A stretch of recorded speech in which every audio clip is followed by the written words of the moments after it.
అయితే గత 2010లో నేను అప్పుడు ఒక మీడియా సంస్థలో పనిచేస్తున్నాను. సో ఎలక్ట్రానిక్ మీడియాలోనే ఒక ఉన్నతమైన స్థాయిలో పనిచేస్తున్నాను. నాకు తెలిసిన వాళ్ళు 2010లో ఈ వేణుస్వామి దగ్గరికి వెళ్ళారు.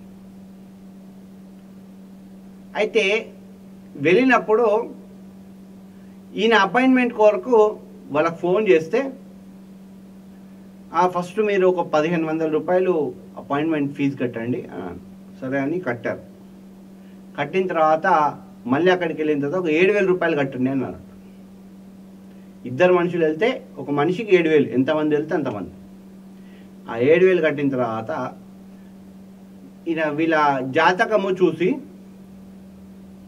మీ జాతకం ఏమి బాగలేదు, షష్టాష్టకాలు ఉన్నాయి, 7 9 9 7 అంటూ ఒక తెరలేపి పెద్ద మనిషి, ఈ వేణుస్వామి అనే పెద్ద మనిషి, దీనికి సంబంధించిన ఏదైతే మనకు వేణుస్వామికి సంబంధించిన ఉంటుందో ఆయన 2 నిమిషాలు మాత్రం చెప్పాడట. మీరు త్రయంబకేశ్వర్ వెళ్ళండి, నేను ఫోన్ నెంబర్ ఇస్తాను, అక్కడ మీరు పూజలు చేసి మళ్ళీ రండి అన్నట. పూజలు సరే అని పూజలు చేయించుకున్నారు. పూజలు చేయించుకొని అలా ఫోన్ చేస్తే త్రయంబకేశ్వర్లో చూడండి మొత్తం వాళ్ళ శిష్యులు ఉంటారు. హోటల్ దగ్గర నుంచి వాళ్ళు చెప్పిన ప్లేస్లోనే ఉండాలి. ఎక్కడ తినాలి, ఎక్కడ ఉండాలి, ఏ పూజ చేయించుకోవాలి, అన్నగానే డబ్బులు, ఇక ప్రతి ఒక్కడు మనిషి మాత్రం కనబడాడు, కేవలం ఫోన్లోనే అక్కడ డబ్బులు ఇవ్వండి, ఇక్కడ డబ్బులు ఇవ్వండి అని చెప్తారట వాడు. సో పూజ చేయించుకొని వచ్చిన తర్వాత స్వామి అని ఒక నెల తర్వాత మళ్ళీ వెళ్ళాడు. ఏంటి స్వామి ఇప్పుడు కూడా కొంచెం కూడా రోజు లోపల పోతున్నాం అంటే, లేదు మీకు ఏమంటారు ఒక పెద్ద యాగం చేయాలా, దానికి ఒక 2 లక్షల రూపాయలు ఖర్చు అవుతాయి, మీరు చేసుకోండి, నేను ఏర్పాటు చేసుకోండి, నేను వస్తాను.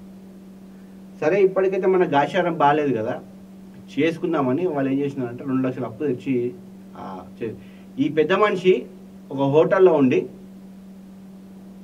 శిష్యులతో చేయించి లాస్ట్కి ఏదైతే పుణ్యవచనం చేస్తారో ఆ పుణ్యవచనం చేయడానికి వచ్చాడట. వచ్చి ఆ మంత్రాలు కూడా చదవలేదట. ఆ బేసిక్ థింగ్ ఉందండి. సో ఈ వేణుస్వామి అసంటోడు ఏంటంటే ఎందుకు సెలబ్రిటీని టార్గెట్ చేస్తాడంటే, సామాన్యులు ఎందుకు టార్గెట్ చేయాలంటే, సామాన్యుల మీద చెప్పిండు అనుకోండి, వాడు పోయి దవడ పనులు రాలగొడతాడు. విని ఈ వేణుస్వామి ఈ దవడ పనులు రాలగొడతాడు. ఈ దవడ పనులు రాలగొడితే వీనికి దవడ పనులు రాలిపోతాయి. అదే సెలబ్రిటీని టార్గెట్ చేసిండు అనుకో, వాడికి ఒక ప్రెస్టేజ్ ఉంటుంది, వాడు ఎక్కడ కూడా చెప్పుకోలేడు, నాకెందుకులే, నాకే టైం లేదు కదా అని అనుకుంటాడు.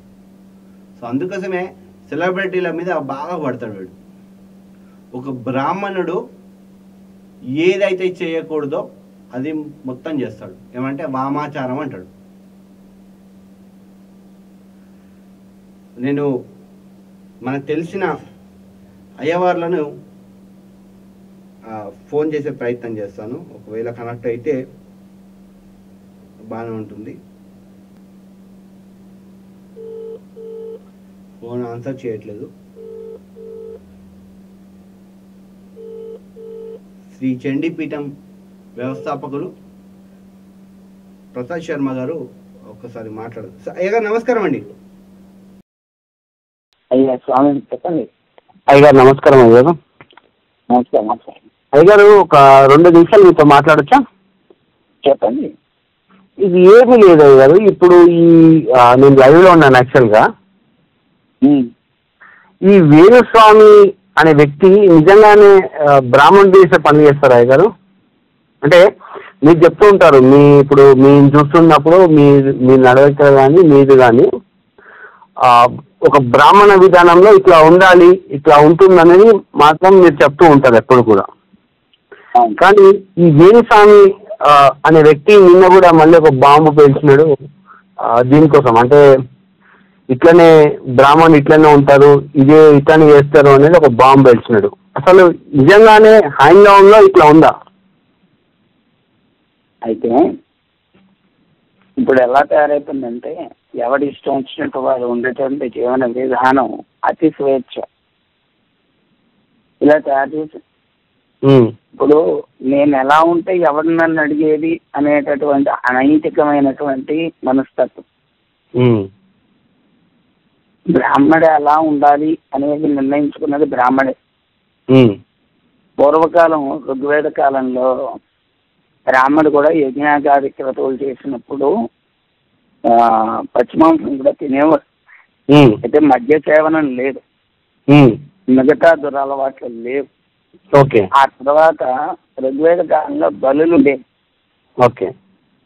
మీరందరూ చరిత్రలో చదువుకున్నది, ఇది నేను కొత్తగా చెప్పేది కాదు. ఇది ఇలా ఉంటే ఏంటంటే మనకి ఆగమ ధర్మాలు ఉన్నాయి. ఈ ఆగమాలు 3. ఒకటి వైష్ణవాగమం, రెండోది శైవాగమం, మూడోది శాక్తేయము. శాక్తేయం అంటే అమ్మవారికి సంబంధించిన ఆరాధనాక్రమం అన్నమాట. ఎలా ఉత్సవాలు జరగాలి, ఎటువంటి పద్ధతుల్లో దేవాలయాల నిర్మాణం, వాస్తు ప్రక్రియ ఉండాలి అనేది అందులో ఉంటుంది. అమ్మవారికి నిత్య అర్చనలు ఎట్లా ఉండాలి. ఇదంతా ఇలా ఉంటే ఈ మనిషి ఇలాంటి వాళ్ళు అందులో ఏంటంటే దక్షిణాచారం, వామాచారం, అలాగే కౌలాచారం. పరశురాముడు చెప్పినటువంటి తంత్ర విధానం అన్నమాట కౌలాచారం అంటే. ఇవి 3 శాస్త్రీయంలో ఉన్నవి, మళ్ళీ 3 భాగాలు అన్నమాట. అందులో మనం ఆచరించే దక్షిణాచారం అంటే కుడి చేతి పని. దక్షిణ హస్తే అంటాం కదా, అవును, అట్లా అనమాట. దక్షిణాచారం అంటే కుడి చేతి పని అనుకోండి, సింపుల్ గా అర్థం అవ్వాలంటే అందరికి. రెండోది వామాచారం, ఎడం చేతి పని. ఎడంటే ఏం చేస్తుంది, అశుద్ధ ప్రక్రియ ఆడిది అనమాట. అవును, అంటే అందులో ఆచరించకూడనిది ఇప్పుడు మొత్తం ప్రపంచంలో నృత్యం అయిపోయిన దాన్ని వీళ్ళు ఏదో చేస్తుంటారు. ఇది తంత్ర ప్రక్రియల్లో భాగం. ఇంకా కౌలాచారం అనేది పరశురామ తంత్రంలో రెండిట్లో ఉన్నటువంటి మిక్సేషన్ ఉంటుంది. వీడు నేను వామాచారం చేస్తాను అంటే జనాలకు కూడా ఏంటంటే వామాచారం ఫాస్ట్ గా రిజల్ట్ ఉంటాయని కొంత భ్రమలు ఉన్నాయి. అవును, అసలు సాధన అంటూ కరెక్ట్ గా చేస్తే దేంట్లైనా రిజల్ట్ ఉంటుంది. అయితే అయ్యగారు ఇప్పుడు ఈ వేణుస్వామి చెప్పేది ఏంటంటే, మీరు నా దగ్గర పూజలు, నేను చేసే పూజలు మీరు చేయించుకుంటే ఖచ్చితంగా నెల నుంచి 2 నెలలలోపు ఒక మంచి రిజల్ట్ వస్తుంది అని చెప్తున్నారు. ఇంకోటి, ఇతను వాడే పదము బాగా వాడతాడు, షష్టాష్టకాలు అంటాడు, అంటే న్యూమరాలజీ ప్రకారం చెప్తాడు. అసలు ఈ న్యూమరాలజీ అనేది మనకు మన సంస్కృతికి సంబంధించిందే లేదు. న్యూమరాలజీకి అనేది మన దాంట్లోనే లేదు, మన సంస్కృత దాంట్లోనే లేదు, హైందీతోనే లేదు కదా. సో అటువంటిప్పుడు ఈ చెప్తాడు జ్యోతిషం అనే దాంట్లో మనకి సిద్ధాంత భాగము, తర్వాత జాతక గణన పద్ధతి, మూడవది ఫలిత భాగం అని 3 రకాలండి. అందులోనే వాస్తు, సంఖ్యాశాస్త్రం అంటే నెంబర్స్ ని we are just using to calculate అన్నమాట. ఈ గ్రహాల మధ్య దూరాలను కనుక్కోవడానికి మనం ఉపయోగించాం. అది ట్రిగ్నామెట్రికల్ ఈవెంట్స్ రూపంలో ఉంటుంది. త్రిభుజ ధర్మాలు అంటారు, మీరు చదువుకున్న 10th క్లాస్ దాంట్లో ఉంటుంది నాకు తెలిసినట్టుగా. సో అయితే ఇప్పుడు మీరు బయట చూస్తున్నటువంటి సంఖ్యాశాస్త్రము అది వెస్టర్న్ మెథడాలజీ, అది ఇండియన్ మెథడాలజీ కాదు. ఇప్పుడు 1 = రవి, 2 = చంద్రుడు, ఇలాగ 1 నుంచి 9 లోపల ఉన్న నెంబర్లకు ఏంటంటే గ్రహాలను ఈక్వలైజ్ చేసుకుని వాళ్ళకి నోటుకొచ్చి చెప్పడం అనేది ఈరోజు జరుగుతున్న సంఖ్యాశాస్త్రం. అందుకే మీతో నేను అంటాను, తెలుగు వాడికి ఇంగ్లీష్ లో నేమ్ కరెక్షన్ ఏంటండి? అదే మీరు చాలా సందర్భాలు నాకు చెప్పారు కూడా. How it can be possible? ఇప్పుడు రామ అన్న పేరుని RAMMA రమ్మ అని చేసేసి ఇప్పుడు నీ జీవితం బాగుంటుంది. అసలు ముందు మా పేరే మార్చేసావు. అసలు పేరులోనే అంతా ఉంది అనుకునే భ్రమ కల్పిస్తే మరి మోదీ అని అందరం పేరు పెట్టుకుందాం, అందరం ప్రధానమంత్రి అయిపోతామా? లేదు. అయితే అయ్యగారు ఇప్పుడు ఇన్ని కోట్లు పెట్టి పూజలు అసలు ఏం చేస్తారు అయ్యగారు? ఇప్పుడు ఓ సామాన్యుడు ఒక పూజ చేయించుకోవాలనుకోండి, హోమం చేయించుకోవాలంటే ఒక తన స్తోమతోటి 50,000 30,000, కానీ కోట్లు పెట్టి పూజలు చేయించుకునే నిజంగా సత్ఫలితాలు వస్తాయా? అంటే కోట్లు పెట్టినా రావు. దానికి ఉదాహరణ ఒకటే, కేసీఆర్ గారు చెయ్యింది ఏముంది? అవును, మీకు ఎదురుగుండా ఉన్న బెస్ట్ ఎగ్జాంపుల్. అవును, అదే కేసీఆర్ గారు లాస్ట్ 2 times గెలుస్తారని చెప్పింది నేనే. అవును, నియోజకవర్గాల వారిగా ఫలితాలు ఇచ్చిన ఏకైక అతి తక్కువ పబ్లిసిటీ, అసలు 0 పబ్లిసిటీలో ఉండేది నేనే. అవును, రాష్ట్ర నా గురించి వార్తలు రాసేది మీరే, వేరే కాదు. అవును. సార్ రేవంత్ రెడ్డి గెలుస్తాడని సంగతి మీకు ఇప్పుడు కాదు, 2 ఏళ్ల క్రితం చెప్పినాం. మీరు నేను డిస్కస్ చేసుకున్నాం. అవునవును. అయ్యగారు ఇప్పుడు ఈ ఎపిసోడ్ కి సంబంధించి నిన్న చెప్తుంది ఏంటంటే, నాకు ఈ ఏమంటారు, మీ రాష్ట్రంలో ఉన్న బ్రాహ్మణులు కూడా నాకు మద్దతు తెలుపుతున్నారు అని చెప్తా ఉన్నా. నిజంగానే వ్యవసాయానికి మద్దతు ఎవడం మద్దతు తెలపడు. షష్ఠకాలని మీరు ప్రశ్న వేశారు కదా, దాని గురించి చెప్తా. షష్టమము అష్టమం అంటే 6వది, అంటే వాడు అన్నది షష్టాష్టకాలు అనే పదానికి అర్థం న్యూమరాలజీ అని కాదు. మీరు జాతక చక్రంలో 12 స్థానాలు ఉంటాయి. 6, 8 స్థానాలని మనం 6వ స్థానాన్ని శత్రుస్థానం అని, 8వ స్థానాన్ని ఆయుస్థానం అని అంటున్నాం. ఈ 6, 8 స్థానాలు ఒకవేళ కనుక ఇద్దరు జాతకాలు చూస్తున్నప్పుడు, అంటే భార్యాభర్తల జాతకాలు చూస్తున్నప్పుడు కానీ, పెళ్లికి సంబంధించిన పనులను చూసుకున్నప్పుడు వాళ్ళ యొక్క లగ్నాలు 6, 8 స్థానాలు అయితే వాటిని షష్టాష్టకాలు అయ్యాయి. ఒకవేళ ఆ షష్టాష్టక గ్రహాలు కనుక శత్రుగ్రహాలు అయితే తప్పు, అది శుభగ్రహాలే అయితే కనుక, ఆ 2 గ్రహాలు మిత్రగ్రహాలు అయితే కనుక తప్పు లేదు. ఆ దరిద్రుడికి అది కూడా తెలియదు కాబట్టే నోటికి వచ్చింది వాగుతాడు. వాడి గోస్ట్ ఆస్ట్రాలజర్స్ ఉంటారు,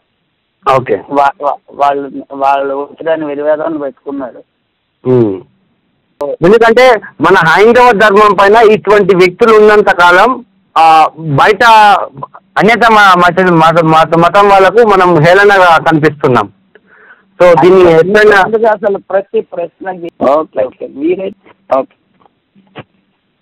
సో ఇది వేణుస్వామికి సంబంధించిన ఇష్యూ చూశారు కదా. శ్రీ చండీపీఠం వ్యవస్థాపకులు ప్రసాద్ శర్మ గారు తను ఈ పురోహితంలో దాదాపు 30 సంవత్సరాలు పైబడి పురోహితం చేస్తున్నారు. నాకు ప్రత్యక్షంగా ఈ ప్రసాద్ శర్మ గారు తెలిసి దాదాపు ఒక 10 సంవత్సరాల నుంచి తెలుసు. తను చేసే విధానం, పూజలు చేసే విధానం కానీ, పూజించే విధానం కానీ చాలా డిఫరెంట్గా ఉంటుంది. అంటే హైందవత్వాన్ని లోబడి మాత్రమే తను చేస్తూ ఉంటారు. సో మరి మన ధర్మాన్ని కాపాడుకునే ప్రయత్నం భాగంగానే ఖచ్చితంగా ఈరోజు లైవ్ కూడా ప్రసాద్ శర్మ గారిని తీసుకొచ్చే ప్రయత్నం చేస్తాను, మీ ముందు పెట్టే ప్రయత్నం చేస్తాను.